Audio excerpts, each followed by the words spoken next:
You're listening to the Rainmaking Podcast,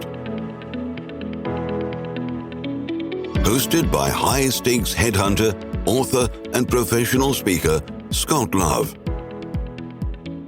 Hi, this is Scott Love with the Rainmaking Podcast. Let me ask you a question. If you're a rainmaker, think of all the people that you have to influence. You've got your existing clients. Maybe they're giving you an idea and you need to push back on it. How do you influence them to do so? By bringing them closer to you and building trust with them. Let's say you have a prospective client. Let's say that you want to talk to them about selling your services, but you don't want to be too pushy. What about your partners? How do you build influence with them? And then also, what about your subordinate colleagues? How do you build trust and influence them? Well, I would recommend starting with this question that you can ask yourself. How can I elevate my current level of influence to better achieve the goals, outcomes, and impact I want to have? Now, we're going to answer that question in our conversation because our guest today is an expert on the topic of influence. Her name is Stacey Hanke. Now, Stacey's written 2 books on influence. I'm going to talk about the book that she wrote most recently, Influence Elevated. I'd highly recommend that if you heard the question I asked, if that resonated with you, I'd recommend making the small investment in Stacey's book. And we put the links on the show notes. So let me just start with that. If you like what Stacey talks about, make sure that you go to the show notes, no matter where you listen to the podcast, connect with her directly, read her bio links. And let me tell you a little bit about Stacey. Stacey is a top-ranked professional speaker, author, and coach. She empowers professionals with the skills to communicate clearly, connect authentically, and influence action Monday to Monday. If this sounds like something that can help you, listen to my conversation with Stacey. As always, this show is sponsored by Leopard Solutions, Legal Intelligence, suite of products, Firmscape, and Leopard BI. Push ahead of the pack with the power of Leopard. And now here's my conversation with my friend, Stacey Hanke. Thanks for listening. Hey, this is Scott Love. I'm with Stacey Hanke. And today we're talking about Influence Elevated. Stacey, thanks for joining me on the Rainmaking Podcast. Oh, I love this part of my day. So thank you. Thanks for trusting me with your followers. Absolutely. I've read your books. I've been following you for a long time. I learned things from you. And let me get right to it in terms of definitions. Influence. What does that mean? That's kind of amorphous. How would you define that for those that are in positions where they have to earn influence and trust from their prospective clients and their current clients and even colleagues? How do we get some definitions around that? That's such a good place for us to start, Scott, because if we're all different when it comes to the definition of influence, none of this is going to value them. Yeah. Influence is more than I turn it on for the high stakes conversation, the pitch, the boardroom conversation. Influence is not something you turn on and off. It's the body language and your messaging. They are consistent Monday to Monday. And I remember in your first book, didn't mean to cut you off, in your first book, Influence Redefined, you talk about that Monday to Monday. I mean, what about the weekends? What happens then? Right? Exactly. I was explaining this to a client earlier today, and he was asking the same thing. He's like, well, what about Saturday, Sunday? You mean I have to be perfect every day of the week? I'm like, no. It's making sure that you are consistent with how you show up, meaning your body language and messaging. They're always consistent, no matter if it's a Friday, it's a Saturday or Sunday, if you want to elevate your influence. I mean, we're talking about big notch here, like the higher level, especially for the rainmakers, right? That you're pulling in. Because if I am an example, if I am umming and eyeing, my eyes are darting all over the place, I'm multitasking, checking my emails on Friday or on Saturday and Sunday, and then I come back here, this happens to be a Monday with you, and no filler words, I stay connected. There's no authenticity about that. And I want us to think like an athlete. If we truly want to elevate our influence, how you show up needs to be consistent every day of the week. Because the minute you start jeopardizing that and messing around with that lack of consistency, people, your clients, your customers, your family and friends, people start guessing who's going to show up. Yeah, because I remember that in your first book, or in the book Influence Redefined, you talk about consistency as being a big part of that. That's a big piece of definition. That's one side of the definition, Scott. There's one more.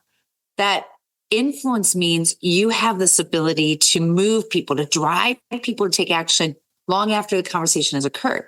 in your industry, you know that sometimes the relationship, the trust, the connection doesn't get built in one interaction. It's a series of time that you're interacting with someone that's consistent, where people start trusting you. They start believing what you're saying. And then they come to you, even if that day they don't have a need, but they think of you a week later, 3 months later, and they say, okay, I'm ready. But it's because you were always consistent with how you show up. That to me is elevating your influence. And what I see, what's interesting about what you're talking about is that it doesn't matter whether it's a client prospect, a subordinate employee, or a peer level colleague. It's pretty much all the same, right? Right. Because the minute we start messing with, well, I don't think about how I show up with my team member because it's not that important. They're not buying me.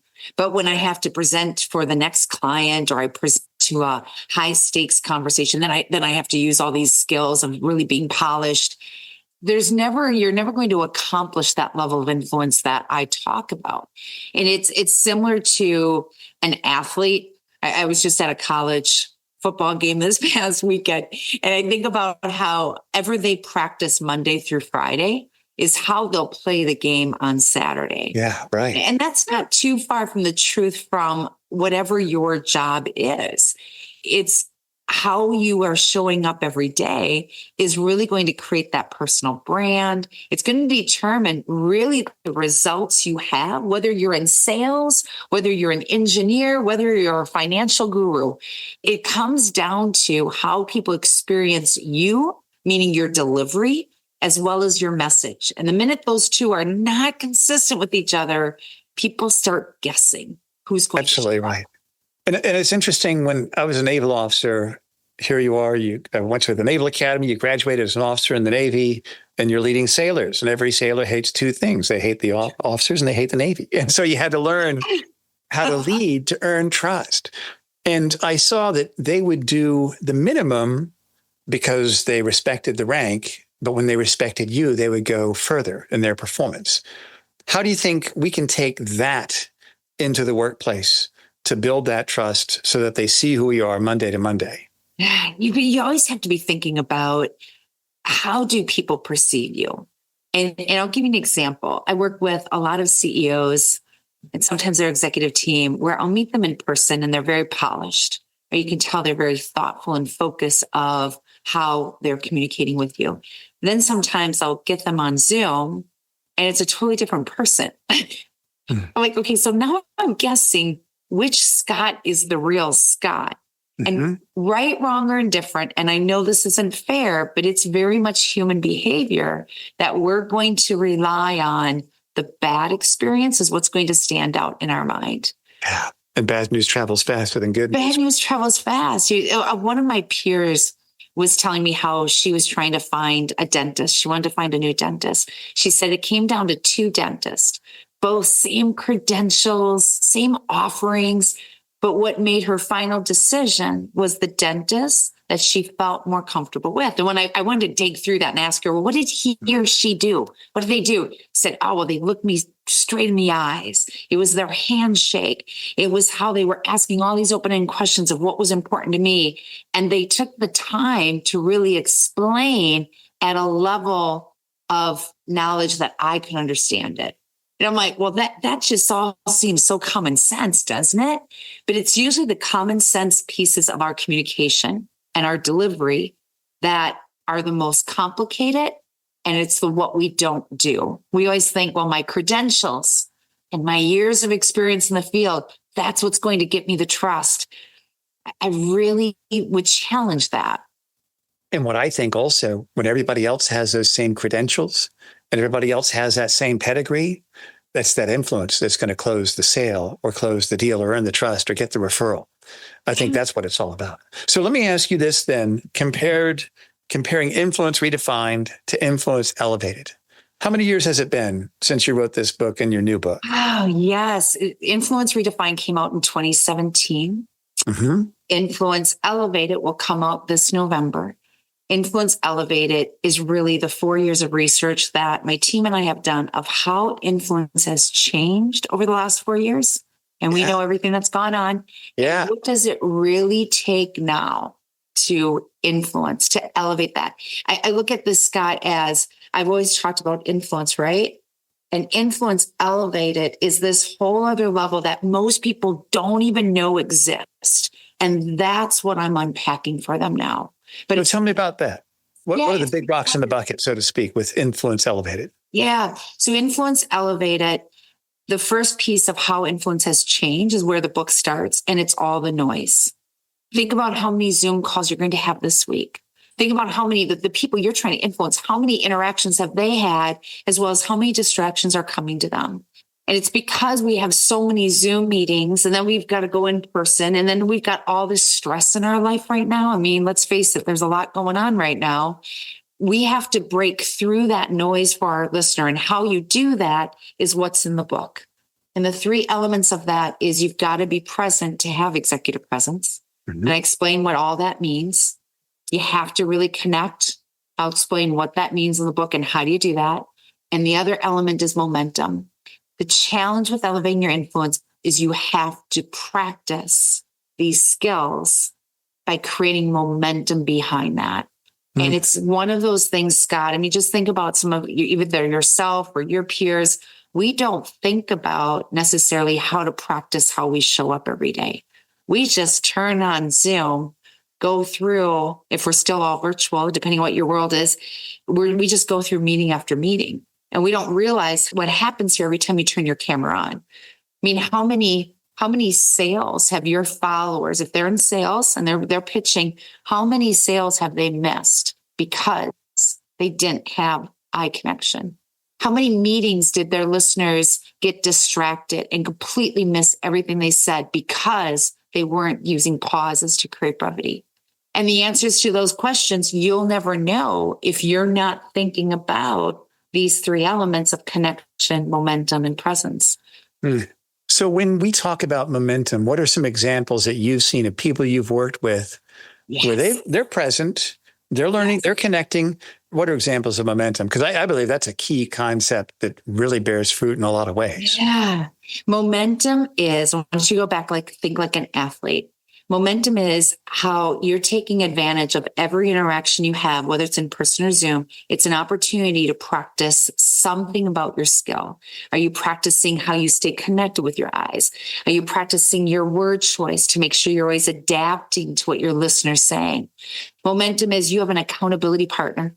Maybe it's your family. I know you said you have a 12-year-old. Maybe it's, she's coaching you, but it's someone coaching us and reminding us, hey, you're rambling. Oh, you're saying that didn't make sense. It's accountability, and it's the type of practice that you're doing. So, for example, I'll start my day with a Post-it note, and it's 3 action steps. I have to do this today. I can't carry them over tomorrow to help grow my business. And one action step is always something about my personal development. And it might be right now, I'm trying to really practice brevity. I'm getting too long-winded in my conversations. And that might be my go-to. I just got off the phone with my presentation skills coach for a 90-minute rip me apart session. And I have accountability partners that I meet with on a regular basis, meaning several times in a month. So that's what I mean by momentum is you literally have in your day-to-day time where someone's giving you feedback, whether you hire someone or it's just your family and friends or peers in front of you. This is something we can't do by ourselves. I don't know how I would do this by myself. Mm-hmm. Momentum is you're constantly thinking about what can I do today to better the experience someone has with me.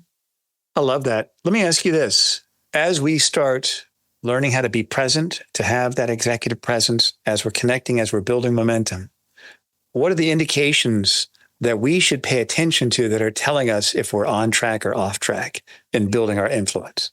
Let's break this down. Let's give at least 3, right? No more than 3. Yeah, right.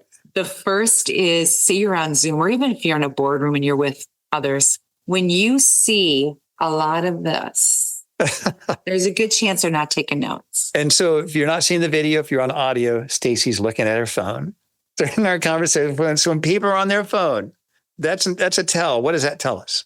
They are either bored, you're totally losing them because their email, their text messages, their Facebook scrolling is more interesting than what is in front of them, which is maybe you. It's when people get really quiet, like you're trying to incorporate interaction in your conversation, and it's like pulling teeth. They just are not giving you anything. It's watching the nonverbal cues. They're not giving you direct eye connection. You're not getting any responses, any head nods. That's a big piece. The second, when you're doing more of the talking, can we go back to 80-20? My 80-20 is I speak 20%, say on a client call, they speak 80. Now you've got to get them there. And in one way of doing that, Scott, is start the conversation with a very open-ended question. How are you doing? Is not the question to ask to get them involved. But really ask them. One question that I use often when I get on a call with a potential new client is, what is happening right now in your company that led you to want to have a conversation with me today? And you just let them fill in the blank. That's a good question. That's the kind of question anybody could use. Let's say they're meeting with a prospective client. What a good way to start that. When you're at that point, right? That's deep. When they give you the answer, you're listening to the key points, because their key points to your question should lead you to the next question. Yeah. And that's a big part where you can really determine then, are they still with you? Yeah. Make it about them. I know this is so common sense. It feels common sense, Scott. Even when I say it, it's just not common practice. Let your listener feed you. Let them tell you what they need.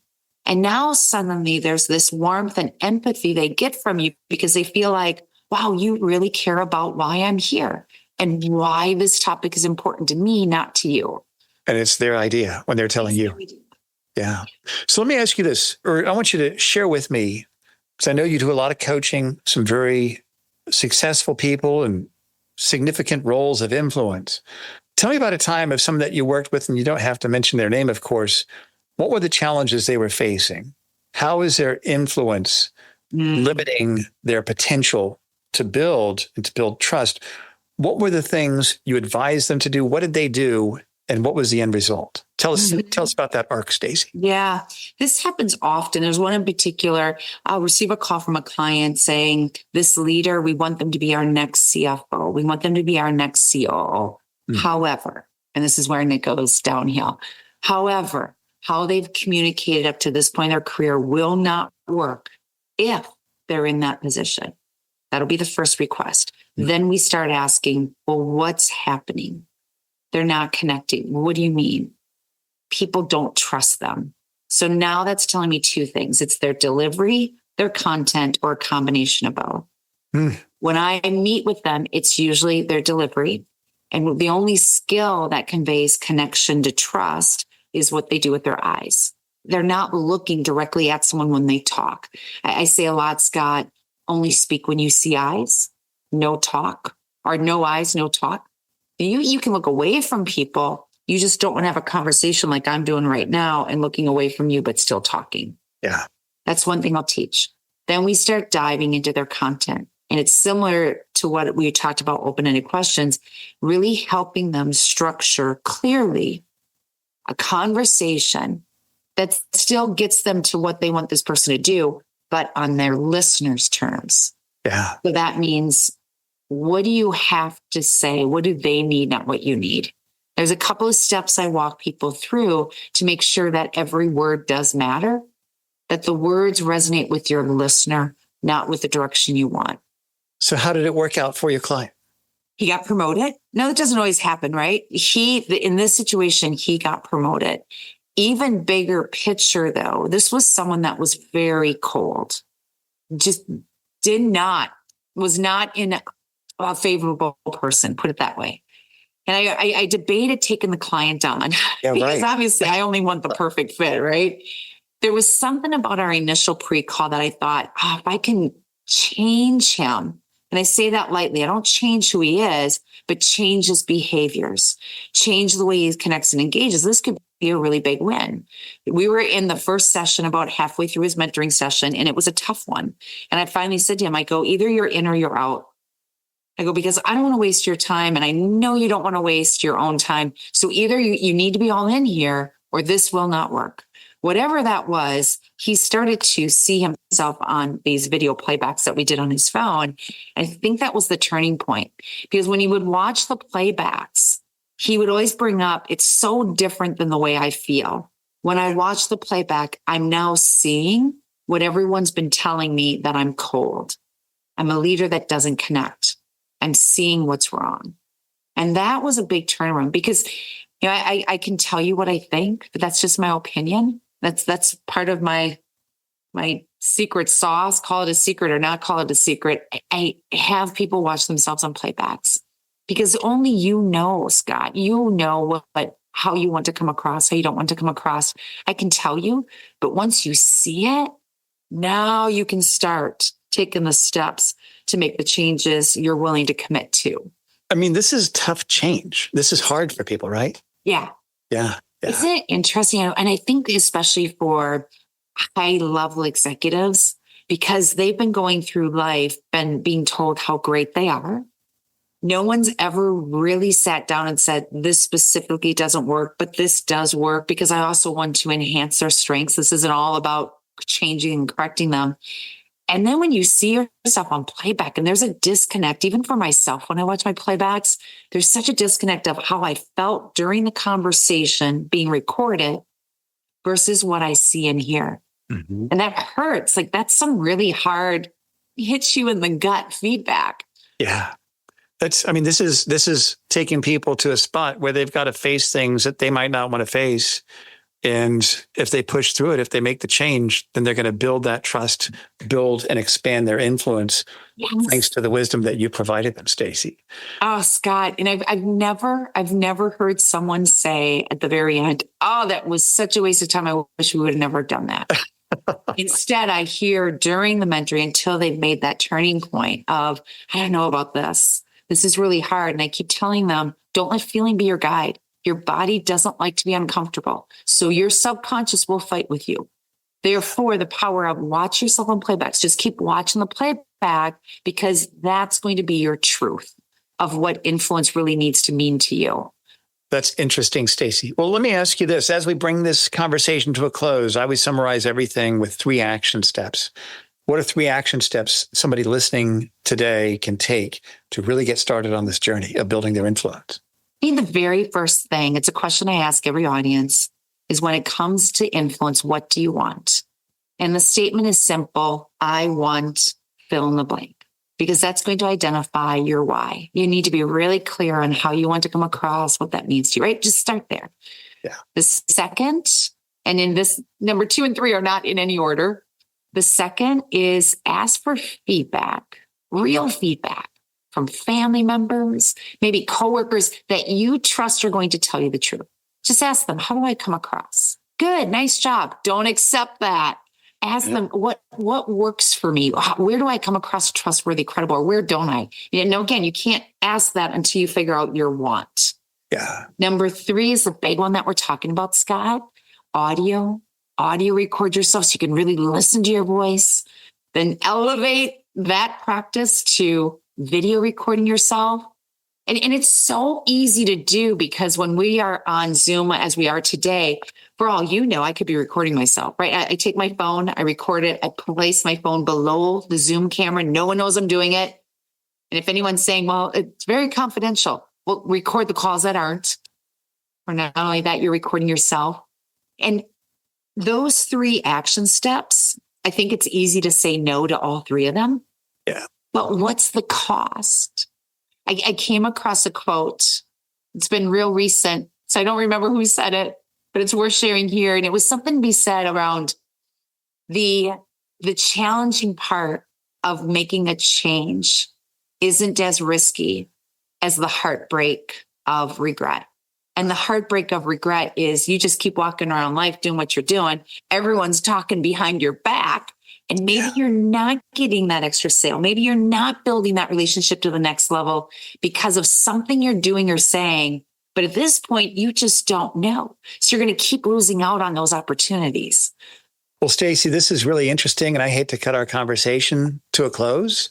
I'd love to have you back on the show in the future. And I'm going to highly recommend everybody read Influence Elevated. We're going to put the purchase link on the show notes. We're going to put Stacey's contact info on there. But tell us about your offerings. What do you do? What do you have that you'd like our listeners to know about, Stacey? Yeah, the company really started 22 years ago off of keynoting. I speak at sales conferences, leadership conferences, and then my team. I have a team that does workshops, deep dive, immersions with groups.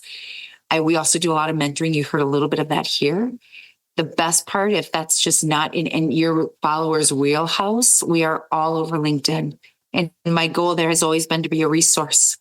You'll see a lot of resources on our website that are complimentary, just to even be able to help you from afar, whatever you might need right now in your development. That's great, Stacey. Well, thank you so much for being here. Thank you for offering your wisdom, and I'd love to have you back on the show in the future. I'd love to come back. Thank you, Scott. Thank you for listening to the Rainmaking Podcast. For more information about our recruiting services for international law firms, visit our website at attorneysearchgroup.com. To inquire about having Scott speak at your next convention, conference, sales meeting, or executive retreat, visit therainmakingpodcast.com.